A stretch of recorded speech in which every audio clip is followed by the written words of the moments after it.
1920년 경기도 팔당 인근에서 봄나무를 캐던 어느 할머니가 목이 길고 흰 호리병 하나를 발견했는데 한눈에 봐도 참기름을 담기에 안성맞춤이었습니다. 그래서 직접 짠 참기름을 담아서 1원에 팔았는데 알고 보니 기와집 15채를 살 수 있는 조선 백자였습니다. 우리나라 국보 294호로 지정된 백자 청화철제 동체 초충문병이라는 정식 이름을 가진 일명 참기름병에 대한 이야기입니다. 아무리 국보라고 해도 그 가치를 모르면 참기름병이 될 수도 있고 들기름병이 될 수도 있습니다. 오늘 말씀에서는 우리가 익숙하게 알고 있는 달란트라고 하는 화폐가 등장합니다. 우리나라 각 교회의 주일학교에서는 달란트 시장이라는 잔치를 열곤 합니다. 그때 노트 한 권에 2달란트, 떡볶이 한 그릇에 5달란트, 햄버거 하나에 10달란트 이렇게 값을 정해서 어린이들이 그동안 모았던 달란트로 그것을 사는 것입니다. 그러다 보니 달란트의 가치를 가장 오해하기 쉬운 사람들이 주일학교 교사들입니다. 5달란트, 2달란트, 1달란트라는 액수에 전혀 놀래지를 않습니다. 달란트 시장을 한번 열면 어린이들이 200달란트, 300달란트 들고 다니면서 장을 보기 때문에 5달란트라는 말에 누가 놀라겠습니까? 그러나 오늘 말씀에 은혜를 받으려면 달란트라는 화폐 개념에 대한 정리부터 다시 해야 합니다. 예수님 당시 유대 사회에서는 여러 가지 화폐를 사용했습니다. 렙돈, 고드란트, 아사리온, 데나리온, 무나, 달란트. 그 중에서 제일 작은 단위의 화폐가 렙돈입니다. 과부의 2렙돈 할 때 그 렙돈이 가장 작은 화폐 단위였습니다. 지금 시세로 환산을 하자면 1250원 정도 되는 돈입니다. 당시 하루 노동자들의 품삯은 1데나리온이었습니다. 약 16만 원 정도입니다. 그렇게 유대인 노동자들이 하루 품삯을 받아서 안 먹고 안 쓰고 꼬박 20년을 저축해야 모을 수 있는 돈이 바로 1달란트입니다. 1달란트는 6천 데나리온에 해당하는 돈인데 약 10억쯤 되는 돈입니다. 2000년 전에 10억입니다. 1달란트는 어마어마한 돈이었습니다. 당시 갈릴리 분봉왕이었던 헤롯 안디바가 갈릴리 전 지역에 1년 동안 거둬들인 총 수입이 200달란트였다라는 기록이 요세푸스에 있습니다. 고로 달란트라고 하는 것은 노동자들이 시장에서 사고 파는 금액으로 입에 담을 수 있는 화폐 단위가 아니었다는 것입니다. 이제부터는 달란트라고 하는 달란트 시장에서 떡볶이 사 먹던 금액에 대한 개념을 내려놓고 오늘 말씀을 들어보시기 바랍니다. 14절, 15절 말씀 다시 한번 읽어보겠습니다. 14절, 15절 같이 읽습니다. 또 어떤 사람이 타국에 갈 때 그 종들을 불러 자기 소유를 맡김과 같으니 각각 그 재능대로 한 사람에게는 금 5달란트를, 한 사람에게는 2달란트를, 한 사람에게는 1달란트를 주고 떠났더니. 아멘. 예수님께서 천국에 대한 말씀을 하시면서 비유를 들어 설명해 주시는 장면입니다. 어떤 주인이 종들에게 각각 5달란트, 2달란트, 1달란트를 주고 떠났다는 이야기가 시작되고 있습니다. 예수님의 이 첫 마디에서 모든 듣는 사람들은 지금 기겁을 하고 있습니다. 아무리 비유라고 해도 그렇지, 노예에게 투자 금액을 줄 때 어떻게 달란트를 줄 수가 있어? 당시 유대 사회에서는 페쿨룸이라고 하는 제도가 있었습니다. 주인이 종들에게 일할 자금을 대주는 일종의 투자 제도 같은 것입니다. 예수님의 이야기를 듣는 사람들은 단번에 이것이 페쿨리움 제도로구나 라고 이해를 하는데, 문제는 그 액수가 달란트였다는 것입니다. 로마 정부의 고위 관리라고 해도 달란트 규모의 업무는 함부로 집행할 수가 없었는데 종들에게 달란트를 맡겼다고 생각하니 갑자기 세계관이 확 달라지는 것입니다. 아니, 그런 정신 나간 주인이 어디 있어? 종들이 달란트를 받으면 당장 가지고 도망쳐서 새로운 인생을 살지 왜 종으로 살겠어? 와, 종에게 저 어마어마한 달란트라는 금액을 페큘리움으로 줄 정도의 주인이라면 도대체 그 주인은 어떤 사람인 거야? 예수님과 함께 앉아있는 모든 사람들은 지금 예수님의 첫마디에서 신세계를 경험하고 있었습니다. 각자 머릿속에는 5만 가지 생각이 떠오르는 것입니다. 지금 나에게 5달란트가 있다면, 아니 1달란트만 있어도 얼마나 좋을까? 왜 이런 생각이 안 들겠습니까? 주인은 각각 재능대로 종들에게 5달란트, 2달란트, 1달란트를 주고 떠났습니다. 그 후에 어떤 일이 벌어졌겠습니까? 16절, 17절 말씀도 다시 읽어보겠습니다. 16절, 17절 같이 읽습니다. 5달란트 받은 자는 바로 가서 그것으로 장사하여 또 5달란트를 남기고 2달란트 받은 자도 그같이 하여 또 2달란트를 남겼으되. 아멘. 놀라운 일의 연속입니다. 그 주인의 그 종이라고 해야 할까요? 종은 5달란트를 받았는데 장사를 해서 또 5달란트를 남겼습니다. 2달란트 받은 종도 장사를 해서 또 2달란트의 이익을 남겼습니다. 이 사람들 도대체 뭡니까? 겁도 없이 그 어마어마한 금액을 가지고 장사를 하였다는 것입니다. 역시 지금도 전 세계 비즈니스계를 지배하는 유대인의 상술답게 그때도 유감없이 그 능력을 발휘했구나라고 생각하시면 안 됩니다. 유대 사회는 율법에서 고리대금을 금지하고 있었고 그리스나 로마의 귀족들처럼 사치품이나 비단, 향료, 후추 등을 선호하지 않았습니다. 그래서 지중해 지역 중에서 상업이 가장 발달하지 못한 지역이 바로 이 유대 지역이었습니다. 농업을 짓거나 아니면 성전 제사를 위한 목축업, 성전 기물과 관계된 수공업이 그들의 전부였습니다. 그런 시대적 배경 속에서 이 종들은 가서 장사를 했다는 것입니다. 그들에게 무엇이 있었던 것입니까? 지금까지 몰랐던 비즈니스의 재능이 있었던 것입니다. 주인은 그 종들의 숨겨진 재능, 잠재된 재능을 알고 있었습니다. 그러나 생각을 해보면 사람이 재능이 있다고 해서, 자본이 있다고 해서 바로 가서 장사를 시작하는 것이 쉽습니까? 이들의 신분은 종이었습니다.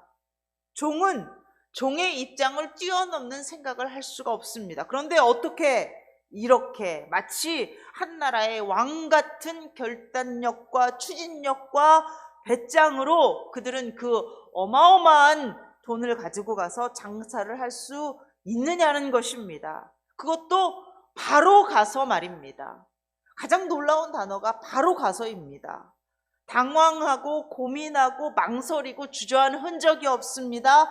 5달란트 받은 종도, 2달란트 받은 종도 주인에게 페큘리움을 받자마자 바로 가서 장사를 시작했습니다. 인간은 이렇게 할 수가 없습니다. 뭐가 없으면요? 빽이 없으면요. 냄새가 나지 않습니까? 뭔가 든든한 뒷배경이 느껴지지 않으십니까? 이 종들의 백은 무엇이었겠습니까? 그들은 무엇을 믿어라 했었던 것입니까? 주인이었습니다.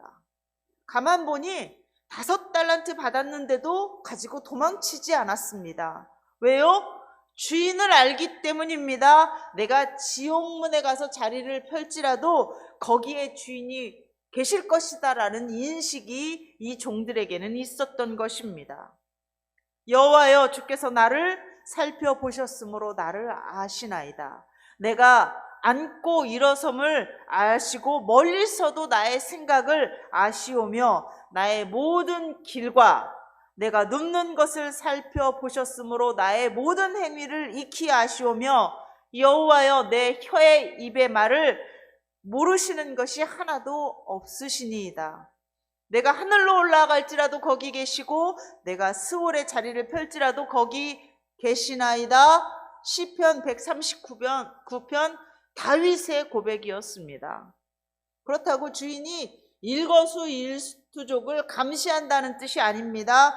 나도 모르는 나의 재능을 알아봐 주시는 주인이었습니다.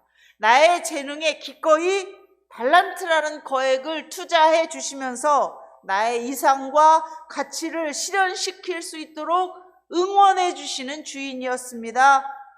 이런 주인이면 다른 데 가라고 해도 가지 않는 것입니다. 5달란트를 받은 종과 2달란트 받은 종이 바로 가서 장사를 할 수 있었던 가장 든든한 믿는 구석은 주인이 어떤 분이신가를 아는 것이었습니다.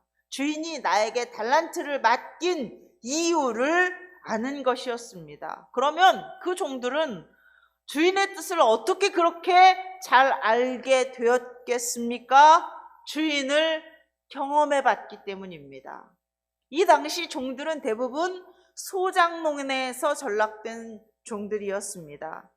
소장농들이 1년에 생기는 이익이 100이라고 한다면 성전세 하나, 종교세 10, 땅 주인에게 20, 1년에 3번 명절에 제사, 제물 비용, 1인당 인두세, 통행세, 항만세 등등 60이라는 것이 항상 세금으로 빠져나가게 되어 있었습니다. 그리고 나머지 40으로 살아나가야 하는데 가뭄이 오고 지진이 나고 병충해가 생겨도 내야 하는 60은 변하지 않습니다. 그러면 40에서 점점 줄어드는 것입니다. 30이 되고 20이 되고 10이 되고, 그렇다고 다음에 농사를 안 질 수가 없기 때문에 또 어쩔 수 없이 고리대금이나 대출을 받아야 합니다. 이런 악순환이 계속되는 것입니다. 제대로 된 인생을 살아보겠다고 하는 꿈과 비전을 포기할 수밖에 없는 현실에 닥치면 그들은 종으로 들어가거나 광야에 가서 강도의 무리 속에 끼어들게 되는 것입니다. 그런 인생의 처절한 상황 속에서 지금 생명을 구해주시는 주인을 만난 것입니다. 이 주인의 종이 되었을 때는 자유가 없을 줄 알았는데, 하고 싶은 것 마음대로 못하고 살 줄 알았는데 그것이 아니었습니다. 이 주인은 나를 사랑하는 주인이었습니다. 나를 아껴주고 내 인생을 위하여 아낌없이 투자해주는 분이셨습니다. 내 재능을 꽃피울 수 있도록 도와주시는 분이셨습니다. 혹시 만에 하나 천에 하나 내가 이 달란트를 가지고 장사를 하다가 잘못하더라도 주인이 어떤 분이신 줄을 알았기 때문에 강하고 담대히 일할 수 있었던 것입니다. 그래서 종은 주인에게서 도망치지 않았습니다. 오히려 주인이 언제 오시나 기다리는 것입니다. 19절에서 21절 말씀도 한번 보겠습니다. 19절에서 21절 다시 읽습니다. 오랜 후에 그 종들의 주인이 돌아와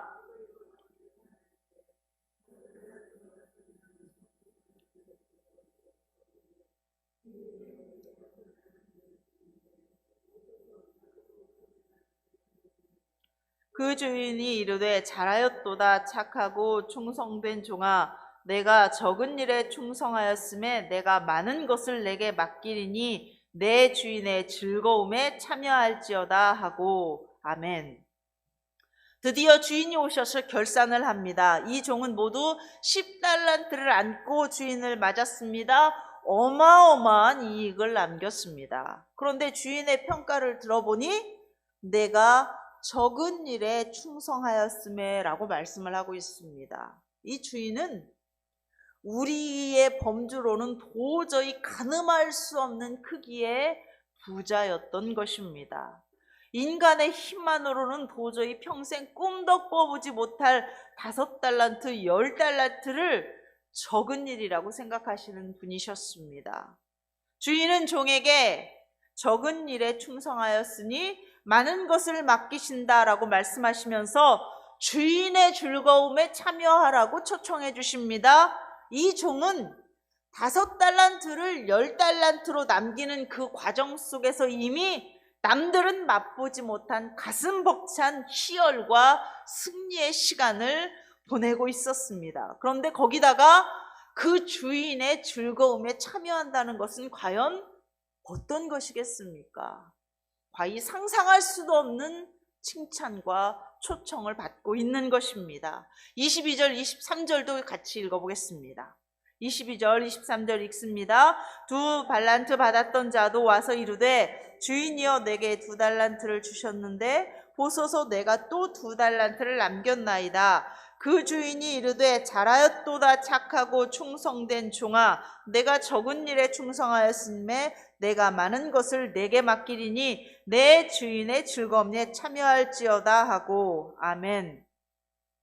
5달란트 받은 종은 5달란트를 더 남겼고 2달란트 받은 종은 2달란트를 더 남겼습니다. 두 사람은 받은 금액도 다르고 남긴 이익도 다릅니다. 그러나 주인은 토시 하나 틀리지 않고 두 종에게 똑같은 칭찬과 똑같은 초청을 해 주십니다. 성경을 읽는 우리들은 재벌은 남 못 준다고 계속해서 달란트 숫자에 관심이 있지만 이상하다. 왜 주인은 똑같이 칭찬을 하실까? 숫자와 크기를 비교하고 있지만 주인이나 종은 달란트의 크기나 달란트 개수가 대화의 중심이 아니라는 것입니다. 주인의 관심은 종들의 삶, 종들의 인생 자체에 관심이 있었습니다. 그리고 종들도 바로 그것을 알고 있었습니다.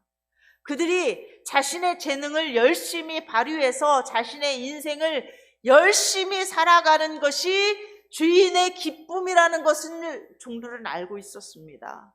사랑 많은 어마어마한 능력을 가지신 주인과 그 주인의 뜻을 제대로 알고 열심히 자신의 삶을 살아낸 종들의 관계가 바로 오늘 말씀의 주제이지 5달란트니 2달란트니 하는 것이 주제가 아니었습니다. 그런데 우리는 숫자만 세고 있는 것입니다. 크기만 재고 있는 것입니다.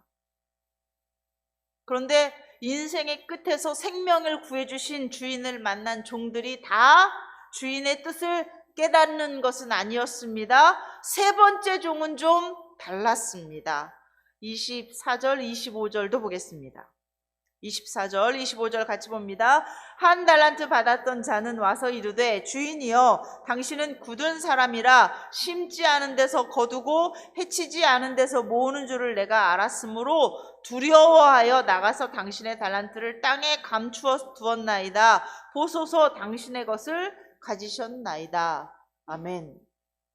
땅에 감추는 것, 이것은 바로 평범한 유대인들이 거액의 재산을 가졌을 때 그 재산을 유지하고 보유하는 가장 전형적인 방법이었습니다. 그래서 땅속에 감추어진 보화라는 비유의 말씀도 있는 것처럼 이렇게 하는 것은 충분히 현실적으로 공감이 되는 태도입니다. 그러나 예수님의 입에서 나온 주인의 대답은 준엄했습니다.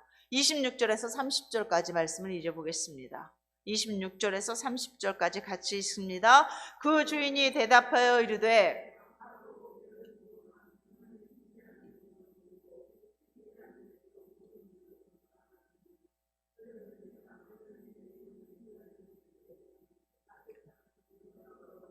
내 원금과 이자를 받게 하였을 것이니라 하고 그에게 그 1달란트를 빼앗아 10달란트 가진 자에게 주라. 무릇 있는 자는 받아 풍족하게 되고 없는 자는 그 있는 것까지 빼앗기리라. 이 무익한 종을 바깥 어두운 데로 내쫓으라. 거기서 슬피 울며 이를 갈리라 하니라. 아멘. 그 당시 많은 사람들이 취했던 가장 현실적이고 가장 안전한 방법으로 이 종은 주인의 페쿨리움을 땅에 묻어두었던 것입니다. 그대로 주인에게 갖다 드렸기 때문에 주인은 조금도 손해를 보지 않았습니다. 그럼에도 불구하고 주인으로부터 악하고 게으른 종아, 무익한 종아라는 꾸짖음과 함께 바깥 어두운 데로 내쫓기는 심판을 받았습니다. 사랑하는 여러분, 무엇이 악하고 무엇이 게으른 것입니까? 나의 주인이 어떤 분이신지 제대로 알지 못하는 것이 악하고 게으른 것입니다. 나의 주인이 나의 인생에 대하여 어떤 계획과 기대를 가지고 계시는가 알지 못하는 것이 악하고 게으른 것입니다. 나의 주인에 대하여 세상 기준대로 판단하고 생각하고 오해해서 주인의 명령을 세상의 방법대로 실행하려고 하는 것이 바로 악하고 게으른 것입니다. 이 종은 한 달란트를 가지고 충분히 그의 인생에서 열심히 도전하고 승리할 만한 재능을 가지고 있었습니다. 주인은 그것을 알아보고 그에게 한 달란트를 맡긴 것입니다. 그러면 주인의 뜻대로 해야지 왜 세상 사람의 방법을 따르는 것입니까? 세상이 나의 주인이 아닌데 왜 다시 세상의 방법을 따라서 달란트를 땅에 묻고 세상 사람처럼 사느냐는 것입니다. 주인의 관심사는 내가 남기는 이익이 아니었습니다. 이윤이 목적이라면 어느 주인도 종들에게 달란트를 맡기지는 않습니다. 오늘 우리의 주인 되신 하나님께서 우리에게 묻고 계십니다. 너의 주인은 누구이냐? 아직도 세상이 너희 주인이냐? 물으시는 것입니다. 내가 어떤 주인인지 알아가라고 말씀하고 계십니다. 우리를 사랑하시되 얼마나 사랑하시는지 하나님의 외아들 예수 그리스도를 십자가에 내놓기까지 우리의 죄 문제를, 우리의 영혼을, 우리의 인생을 결코 포기하지 않으시는 하나님에 대해서 알아가라 말씀하시는 것입니다. 사랑하는 여러분, 이번 한 주간은 트리키시 지진 피해 지역에 실제적인 도움이 되어서 사람에게는 진심이라는 교회 표어를 실천하고자 합니다. 일주일 동안 기도하면서 나의 주인이신 하나님께서 나에게 맡기신 이 물질을 어떻게 쓰기를 원하시며 나의 주인이신 하나님께서 나의 시간을 어떻게 쓰기를 원하시는지를 기도해 보실 수 있기를 바랍니다. 하나님께서 혼자 하셔도 충분히 하실 수 있는 일을 미약한 우리들의 손을 통해서 하실 때는 그 일에 은혜와 축복이 있다는 사실을 기억하실 수 있기를 바랍니다. 기도 중에 하나님께서 주시는 마음에 따라서 바로 실천하는 저와 여러분 될 수 있기를 주의 이름으로 축원합니다. 기도하겠습니다. 참 좋은 주인이신 하나님, 우리의 주인이 되어주셔서 감사합니다. 죽을 수밖에 없는 우리들을 구원해 주신 갚을 수 없는 은혜를 입었습니다. 그런데 하나님께서는 먹이고 입히고 채우고 맡겨주시며 도전하고 승리할 수 있도록 지혜와 용기로 계속해서 우리를 응원하시오니 우리가 무엇으로 왜 살아야 하는지를 알게 하여 주시옵소서. 우리의 힘이 필요한 곳에 힘을 더하고 우리의 사랑이 필요한 곳에 사랑을 나누며 우리의 물질이 필요한 곳에 물질을 보내는 선택과 결정을 할 수 있는 하나님의 백성들이 되게 하여 주시옵소서. 예수 그리스도의 이름으로 기도하옵나이다. 아멘.